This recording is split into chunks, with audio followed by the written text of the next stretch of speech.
Buenas tardes, bienvenido a la región de Murcia. Gracias. Su intervención ha suscitado muchas preguntas de los asistentes. Yo voy a trasladarle, voy a intentar, si somos capaces de responder con cierta agilidad, yo se la formulo también correctamente, pues a ver si podemos responder a todas o a casi todas, ¿no? Hay muchas cuestiones relacionadas con los avances tecnológicos, ¿no?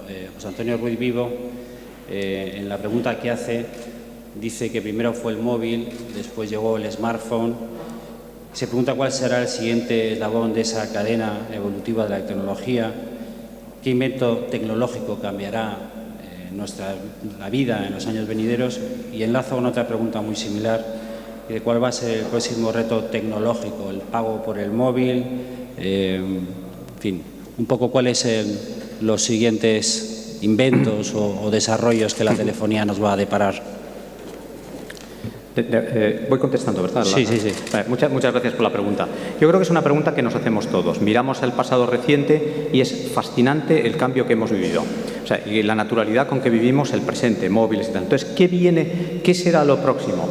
Es aventurado, lo de predecir el futuro es aventurado. La única ventaja es que es difícil que nadie se acuerde de lo que has dicho, ni te van a echar en cara dentro de 10 años el no haber acertado. Yo tuve la suerte de dirigir Microsoft en España durante unos cuantos años y trabajar algo con Bill Gates. Y Bill Gates es una de las personas que todos concederemos que es un gurú de la tecnología. Y él decía, solemos menospreciar el cambio a 10 años que en realidad no somos capaces de predecir, en cambio esperamos demasiado de los 2 próximos años. Es difícil de predecir, pero si vemos tendencias en esa línea, móvil, smartphone, etcétera, pues yo creo que lo que parece indudable es que será una combinación de 2 cosas. Una conectividad brutal, es decir, una disponibilidad de conexión brutal, y por lo tanto de ahí la importancia de esas infraestructuras, y 2, dispositivos en la línea de lo que se llaman wearables, es decir, que están incorporados de una forma aún más natural a nuestro cuerpo. ¿Será así? A saber, ¿no? Citaré como un ejemplo, aunque sea un ejemplo muy incipiente, cuando antes he hablado de actividades de la Fundación, cuando en el pasado congreso del Mobile World Congress en Barcelona mostrábamos una serie de cosas de la actividad de la Fundación, una de las cosas que más llamaba la atención, y estuvo Su Majestad el Rey con nosotros viéndolo así, era una persona con unas limitaciones tremendas, que lo que hacía era mover elementos físicos con una diadema y concentración mental. Quiero decir que es posible o es probable que no necesitemos ni dispositivos y, sin embargo, tengamos una gran capacidad de conexión, ¿no? Y no soy capaz de entender mi letra con la segunda pregunta. ¿Qué era el reto, sí. Bueno, yo creo que el reto para todos nosotros ya no es tan tecnológico como de asimilación de la tecnología. ¿Qué nos va a aportar el grafeno? ¿Qué nos va a aportar todo ese tipo de tecnologías que están? Pues cosas tremendas. Ahora bien, el desafío que tenemos es articular socialmente todas estas cosas de manera que sean sí disruptivas, pero no destructoras, inclusivas para todos y contribuyan a hacer un mundo más justo, más igual, ¿no? Sí, alguien le preguntaba también en ese sentido sobre el riesgo de la brecha digital o otros riesgos derivados de esta hiperconectividad y globalización, como el terrorismo. Sí, desde que el mundo es mundo, cualquier avance, cualquier herramienta, desde el fuego al martillo, a todo, ha podido ser utilizado y ha sido utilizado para bien y para mal, constructiva y destructivamente. Y ese desafío permanece ahora. Lo que ocurre es que las posibilidades se multiplican, ¿no? Brecha digital, real, y tenemos que trabajar para que eso no ocurra. Afortunadamente, la tecnología se abre como en Parque Jurásico, que decían que la naturaleza se abría paso. Aquí la tecnología se abre paso también. Y yo antes contaba ejemplos de países emergentes para mostrar que esos países emergentes están adoptando tecnologías ahora mismo con una facilidad similar a la nuestra. Lo que no ocurría con tecnologías anteriores. Una comparación muy simple. Antes una red telefónica exigía zanjas por todos sitios, una inversión tremenda, postes y tal, y muchos años de construcción con mucho dinero. Hoy la telefonía no te exige eso. Te pones una antena aquí, pones otra allí y tienes telefonía móvil enseguida. De manera que esos países se están saltando algunas de las oleadas tecnológicas y se han incorporado. Brecha digital, cuando hablo de colectivos desfavorecidos, es muy importante eso, que no queden sectores de la sociedad arrumbados porque o son mayores y tienen menos facilidad para utilizar la tecnología o tienen algún tipo de limitación y entonces la tecnología, en vez de ayudarles a integrarse, resulta que les separa más. Por eso hemos elegido nosotros esa línea de trabajo. Y en cuanto al terrorismo, obvio, es decir, los malos están cada vez más organizados y yo tuve la suerte de participar hace no mucho en una comida con Stavridis, que había sido el jefe militar de la OTAN durante mucho tiempo. Y en esa comida, que éramos muy poquitos, él nos listó lo que a su juicio, y entiendo que a juicio de la OTAN, o sea, de alguien bien formado, eran los principales riesgos del mundo. Y hablaba, era pues el tercero o cuarto, y tal, y además lo cifraba, con toda franqueza, lo cifraba en organizaciones criminales y amparo de algunos países que todos tenemos en mente, es decir, que hay un soporte además oficial y tal. Que sinceramente aquí hay que confiar en que digamos que los buenos seamos mejores que los malos, y la historia de la humanidad ha sido siempre así, pero ha habido muchas convulsiones. Y luego abro un ribete de esto para hablar de la ciberseguridad en las empresas. Hay no sé quién decía, uno de los expertos, uno de los gurús de estos decía: no importa cuán preocupado esté usted por la ciberseguridad en su empresa, no está lo suficientemente preocupado. Es un problema de verdad. Ha habido, me parece que fue, no sé si fue Tesco o así, una gran cadena de estas, donde le entraron por los sistemas de software que controlaban el aire acondicionado. Y el aire acondicionado, que es una cosa totalmente secundaria. Entraron en los sistemas de la compañía, robaron datos y tuvieron un escándalo monumental. No quiero aprovechar para decir nosotros podemos ayudar en eso, pero con toda seriedad y respeto sí podemos ayudar en eso y es importante que le prestemos atención. Pedro Antonio Ríos, que es miembro del Consejo Asesor del Foro Nova Murcia, dice que le ha gustado mucho el esfuerzo en formación para mayores en tecnología y le pregunta que cómo se accede a esta formación de mayores, si esto es a través de tecnología propia o lo puede hacer cualquier ciudadano con su propio equipo. En fin, ¿cómo se puede acceder a esta formación en tecnología? Nosotros, esto es muy simple, nosotros lo hacemos en cursos en colaboración, en la mayoría de los casos, con administraciones locales, es decir, con ayuntamientos o gobiernos regionales, para darle un poco de estructura, buscar un local y tal. Pero estamos hablando de algo muy simple, de unas cuantas sesiones que imparten monitores nuestros y todo bastante cotidiano y bastante fácil. Con la administración local hacemos el alcance o las convocatorias o así y cualquiera se puede apuntar. Y con franqueza el grado de satisfacción es altísimo, ¿eh? Y Santiago, habremos pasado ya más de 100.000 personas, ¿no? Y aquí sé que aquí en Murcia cientos de personas. La cadena de televisión por Internet, Netflix, abrir la cerradura con el móvil, las ciudades inteligentes. Belén García, una de las asistentes, le pregunta qué otras apuestas de innovación tiene Vodafone y si este es el camino para diferenciarse de sus competidores.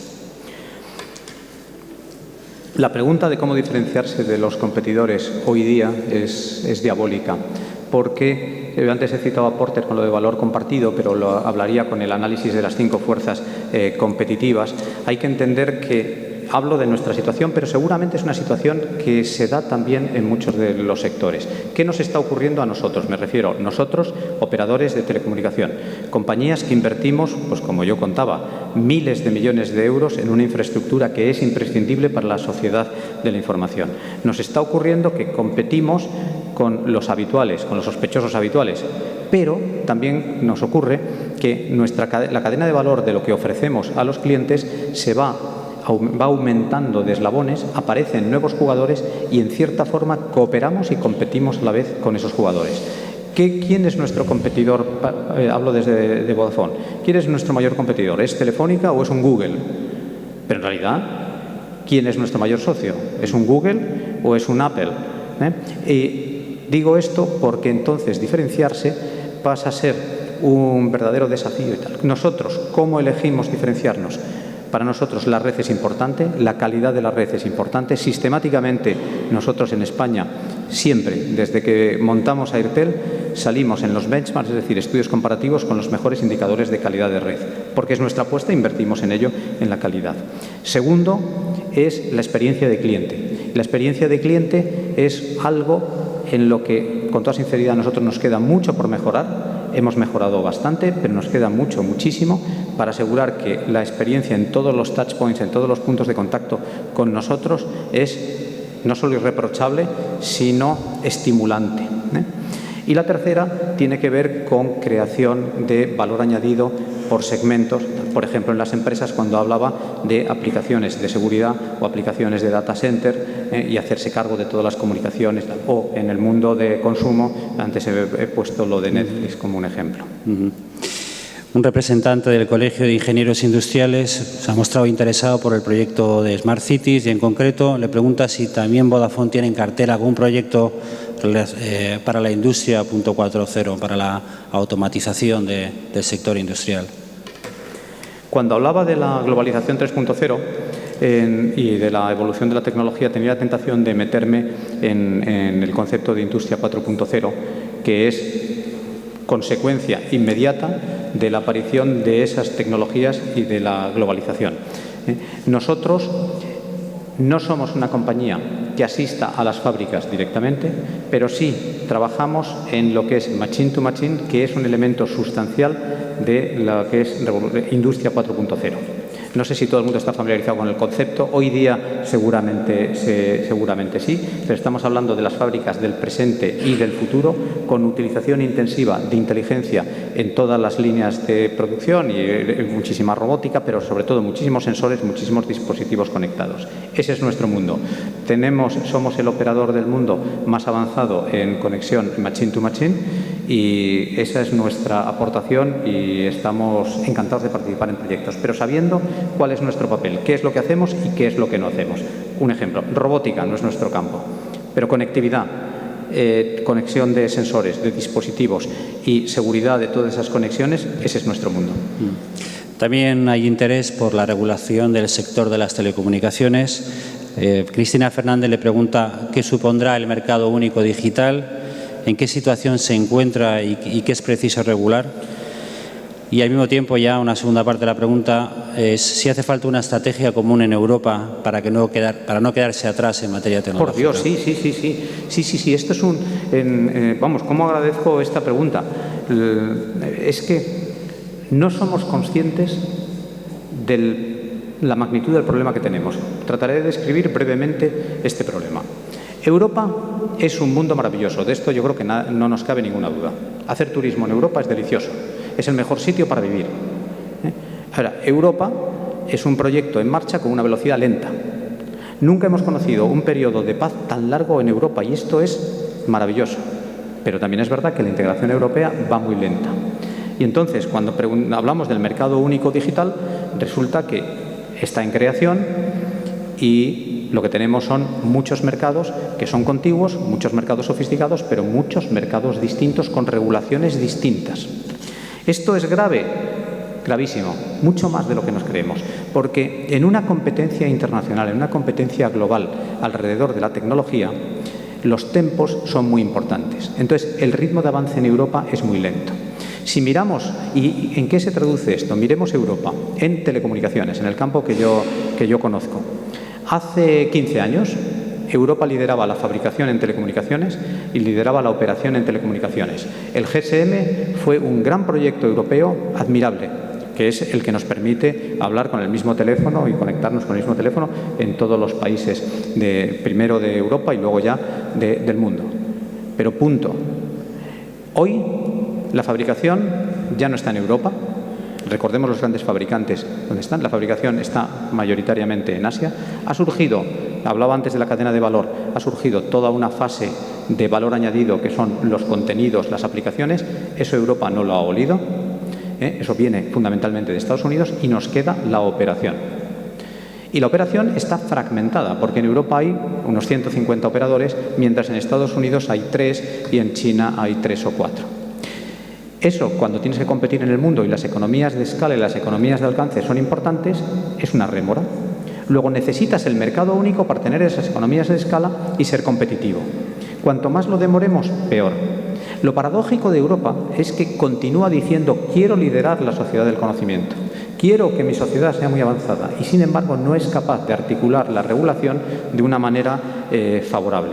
Así que el impacto es tremendo, pero no ya para nuestras empresas de telecomunicaciones, es potencialmente para toda nuestra sociedad. Recuerdo que antes decía que este sector está relacionado con el 50 al 60% del crecimiento económico y son cifras del Banco Mundial y tal. Serán acertadas o erróneas, pero hay, digamos, estudios detrás y la intuición te dice que probablemente sea cierto. Bien, si no somos capaces de construir y articular en Europa un campo feraz, un campo fértil de telecomunicaciones, de infraestructuras y de desarrollo de aplicaciones, iremos relegándonos competitivamente como región con respecto a Estados Unidos y respecto a China. Miguel Ángel López Morel señala que el reciente proceso de concentración empresarial en el ámbito de las telecomunicaciones parece socavar la libre competencia del sector. ¿Qué opina del papel del regulador a este respecto? Y, en segundo lugar, ¿en qué cree que se diferencia a nivel competencia el sector eléctrico, su sector del sector eléctrico que aglutina UNESA? Muy bien. La primera pregunta está relacionada con lo que acabo de comentar, ¿no? El hecho de que haya tantos operadores en Europa frente a tan pocos en Estados Unidos hace que la lógica económica dice es deseable que haya un proceso de consolidación. Entonces, la pregunta es, ¿disminuye eso la presión competitiva en cada uno de los países? Y la respuesta de los reguladores locales tiende a ser sí. Yo lo que quiero es que haya muchos operadores en cada país para que los precios sean bajos. ¿Qué ocurre con esto? Pues que es un enfoque competitivo atrasado. Con toda franqueza. Pensar que el precio del bien final es el bien supremo resultado de la competencia es absurdo, sobre todo cuando estás hablando de inversiones orientadas al futuro. Porque lo que te tiene que preocupar es el equilibrio entre precio de bien final y la capacidad de inversión de las compañías que están en juego. Ahora mismo, todas las compañías que estamos en este campo tenemos un desafío importante. Yo decía, nosotros el año pasado hemos invertido en España más de 1.000 millones en infraestructura. Todo nuestro EBITDA. Todo nuestro EBITDA. Quiere decir esto que nuestra línea de fondo ha sido negativa y hemos tenido que recapitalizar la empresa. ¿Cuántos años podemos hacer eso? Pero como nosotros están los demás operadores europeos, porque hay un desafío entre la presión de precios y tu capacidad de financiación de nuevas inversiones. Los americanos entendieron hace tiempo que lo que importa desde el punto de vista competitivo es tener competencia efectiva en ofertas de presente y de futuro. Dicho de otra forma, no es tan importante que puedas hablar por teléfono un poquito más barato. Es mucho más importante que puedas tener las más modernas aplicaciones, los mejores servicios, y esto para las compañías. Y eso depende del equilibrio entre inversión y competencia.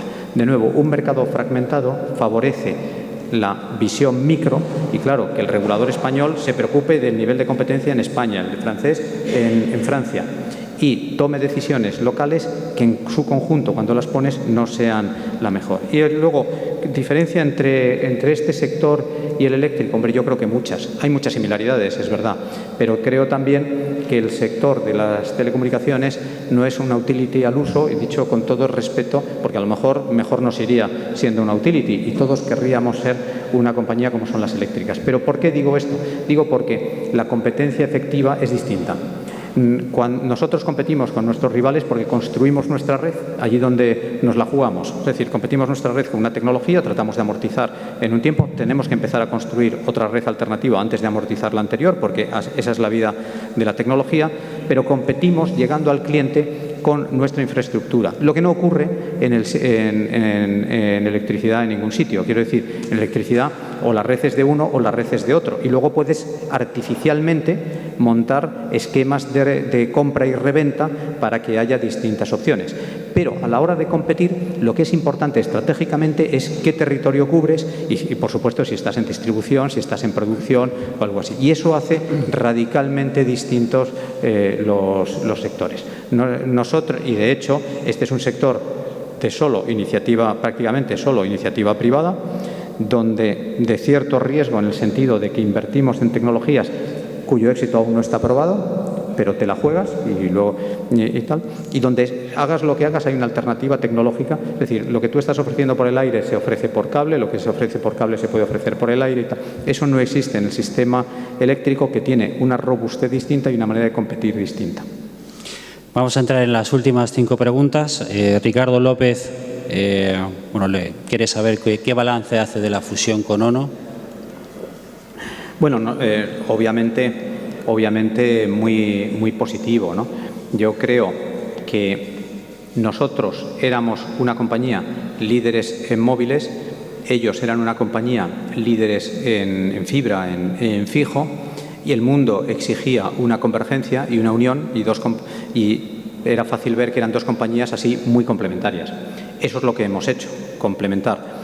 Seguro que nos hemos dejado pelos en la gatera, o sea, seguro que hemos cometido errores, pero repitiendo lo que antes decía de fases, creo que hemos integrado bien los equipos, amalgamado bien las culturas, integrados los sistemas, nos queda trabajo por hacer, pero hemos integrado fundamentalmente los sistemas y lanzado una marca que aglutina lo mejor de ambas marcas. Estamos muy satisfechos de cómo va comercialmente y sobre todo desde el punto de vista de imagen Vodafone One. Paqui Vicente alude a sus palabras sobre la capacidad de adaptación a los cambios y en este sentido quiere saber si considera que Vodafone está saliendo más fuerte de la crisis que hemos vivido y si es así, ¿cuál es la fórmula? Gracias, Paqui. A ver, yo creo que las crisis hacen mejores a los buenos, sean personas o sean empresas. Quiero creer que salimos mejores y salimos más fuertes. Pero hemos sufrido mucho. Antes lo he dicho, hemos sufrido mucho. Lo diré de mi compañía y lo diré de nuestro sector. Mucha gente, yo lo veo cuando salimos a cenar con amigos y tal, y están en otros sectores y dice, claro, vosotros que ganáis mucho dinero. Y dice, no ganamos mucho dinero. Y dice, hombre, vosotros las telecomunicaciones es una cosa que no conoce crisis. Y dice, bueno, un momento. Durante los años de crisis, este sector ha pasado de facturar unos 35.000 en España, unos 35.000 millones a unos 25.000, a pesar de la incorporación de nuevos jugadores. O sea, ha habido nuevas compañías. Y tal. Nosotros no hemos perdido significativamente cuota de mercado, pero nuestros ingresos han bajado en más de 2.000 millones de euros. Tremendo, de verdad que es tremendo. Es decir, hemos sufrido. Entonces, claro, al sufrir, eso te hace apretarte. Y tenemos estructuras más ligeras y hemos ido a través de procesos Lean y yo creo que hemos optimizado nuestra propia estructura y nuestra propia manera de aproximarnos a los problemas. Pero además hemos sido, y esto sí lo digo con gran satisfacción, hemos sido capaces, creo yo, de leer cuáles son las tendencias del mundo y anticiparnos, y por eso esa adquisición de una compañía como ONO y el cambio tremendo de posicionamiento de una compañía que recordarán ustedes que hace unos años decíamos Vodafone es móvil, la vida es móvil, móvil es Vodafone, a una compañía convergente, Total Telecom, capaz de ofrecer servicios de telecomunicación en todos los aspectos, servicios integrales de telecomunicación. Así que sí, creo que salimos más fuertes, más ligeros en cuestión de estructura, de procesos, hemos aligerado nuestros costes muchísimo trabajando en nuestros propios procesos, pero sobre todo es que hemos cambiado la fisonomía de la compañía. Y todo esto, a pesar de que hemos ingresando mucho menos, hemos sido capaces de mantener el ritmo de inversión. Mariano Martínez también alude a esa adaptación a la crisis que han tenido que hacer las empresas, pero dice que parece que es el momento de plantearse también crecer, ¿no? ¿Qué oportunidades de crecimiento destacaría usted? ¿Qué podemos hacer para crecer, para que crezcan las empresas? Yo creo que esto de crecer, o sea, es una pregunta, cualquier respuesta aquí es temeraria, ¿no? Porque parece que uno da consejos a otros sin conocer las peculiaridades de su negocio y eso, y es una temeridad y es una petulancia. Pero hay cosas básicas en las que yo creo que todos estaremos de acuerdo. Para crecer, lo primero creo que es hacer muy bien lo que haces. Esto es como la carrera profesional, o sea, haz bien aquello que te han pedido que hagas. Además de soñar con lo que vas a hacer mañana, hazlo muy bien ahora, ¿no? Y después piensa en tus dimensiones, en tus posibilidades de crecimiento, que en unos casos pueden ser de geografía, en otros casos, o sea, al final uno combina tres ejes, ¿no? Te dice qué productos o necesidades atiendo, a qué tipo de clientes sirvo y qué mercados, en qué geografías voy. Bueno, pues categoriza un poco y piensa por dónde pueden venir. Pero si voy a lo que yo intentaba con mayor o menor acierto resumir en la exposición que hacía, creo que nada de eso funciona si no apuestas por el talento y si no apuestas por la innovación. Es muy difícil que los mismos haciendo las mismas cosas crezcan desorbitadamente. Luego, inyectémonos algo de talento fresco, de nuevas maneras de gestionar para que ese talento crezca. Creamos de creer, me refiero, de verdad en el trabajo en equipo, que es lo que permite que personas ordinarias, personas normales, como somos casi todos, consigan resultados extraordinarios. Es una manera de hacer las cosas, y abrámonos al mundo. Javier Silvestre Hernández, uno de los asistentes, dice que es cliente de Vodafone desde antes de ONO, pero se queja de que con la integración ha perdido algunos de los beneficios que tenía anteriormente, como las llamadas entre clientes sin coste. Le pregunta si cree que es correcto que un cliente tan antiguo pueda perder algunos beneficios que tenía. No lo sé, o sea, estaré encantado de ver el caso particularmente. ¿Correcto o incorrecto? No lo sé. Uno trata de adaptar la oferta de manera que sea siempre lo mejor y según las posibilidades que tiene, que la tecnología le permite ofrecer, ¿no? ¿Era Daniel que se llamaba? Javier Silvestre. Javier, a su disposición para ver características de la oferta. Pero claro, nuestro afán es que los clientes estén lo más satisfechos posibles con la oferta con la que tienen. Y en cualquier caso, muchísimas gracias por ser cliente nuestro, y todos nosotros, y esto lo hago extensivo a todos los que sean clientes y a los que espero que lo sean en el futuro, estamos todos a su disposición, empezando por mí mismo. Yo soy el más inútil, y recuerdo las palabras que decía José Antonio de Tomás, pero eso sí, me conozco toda la compañía, me conozco a todo el mundo y puedo llamar a cualquiera. Bien, vamos a pasar a la última pregunta, no sin antes me quiero agradecer personalmente que haya venido, que esté aquí con nosotros, que nos haya dado una visión tan detallada de cómo está el mundo de las telecomunicaciones y el potencial inmediato que se ve venir. Para cerrar esta última pregunta, la formula Miguel Garaulet. Le cuestiona cuál es el plan estratégico de Vodafone para la región de Murcia, en concreto, en términos de empleo, inversiones o despliegue de la red. Bueno, hay una cosa. Nosotros nunca adelantamos ni planes comerciales ni planes concretos de inversión, pero por razones comerciales, por razones de competencia. O sea, creo que esto se entiende y pido disculpas, pero no será el único sector donde cuando decimos vamos a poner foco en este área, un competidor va y pone también foco. Quiero decir, porque dar pistas al enemigo, pues entonces somos discretos. Lo que sí quiero acabar reiterando lo que decía al principio. Murcia es realmente una región importante para nosotros. Lo era cuando éramos solo Vodafone. Y de hecho, un día nos dimos cuenta que no teníamos el nivel de cobertura que debíamos tener. E hicimos un plan que nos matamos con el nombre porque lo llamamos Plan Murcia. Hicimos un plan de inversión especial para recuperar la cobertura y reforzamos la cobertura a base de bastante inversión. Eso muestra que para nosotros era importante. Pero cuando fuimos a comprar ONO y estábamos haciendo el due diligence y el estudio detallado de la compañía, lo que vimos, vimos que la presencia de ONO no era igual en todos los sitios. Lo que vimos es que Murcia era una de las regiones que también había sido importante para ellos.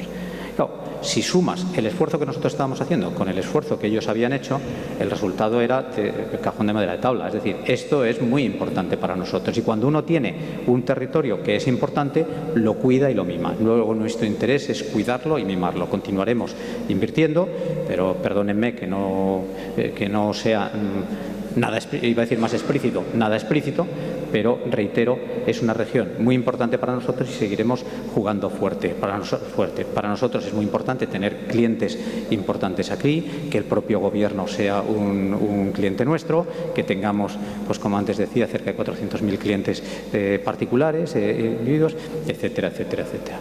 Habría que ser muy tonto para, teniendo esos activos, no mimarlos. Luego, nuestro afán, seguir regando para que siga floreciendo. Bien, muchas gracias por todo. Gracias. Pues muchas gracias.